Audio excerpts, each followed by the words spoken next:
Revelation 4122, from the 13th of September 1947. Teaching ministry, teacher, truthful knowledge. A teaching post can only be administered by people who are prepared to acquire the necessary knowledge, otherwise they can never work as teachers. It is extremely important that these teachers are instructed by people who are really knowledgeable, that is, the teacher must know the truth himself, he must have knowledge at his disposal which enables him to pass it on, and therefore it is understandable that the highest knowledge, divine truth, must first have divine origin, that the recipient of this knowledge is therefore truthfully instructed, because the origin, God, is the eternal truth himself. That God himself is therefore to be regarded as the teacher, and therefore those who spread the divine truth must also be taught by God if they want to teach again on earth amongst people.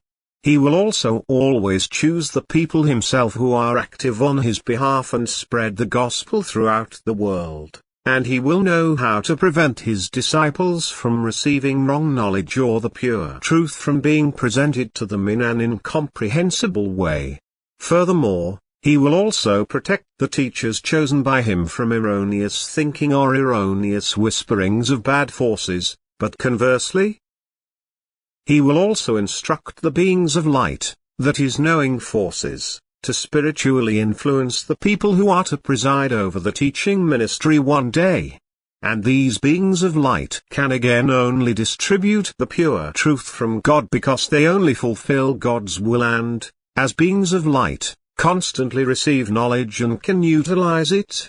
But once a person has been appointed to the teaching ministry, God will never ever let him go. After all, the appointment by God only took place after the human being's voluntary surrender to him, after subordinating his will to divine will, and thus the striving towards God was shown so obviously that God will never ever let him sink back into the state of separation from him.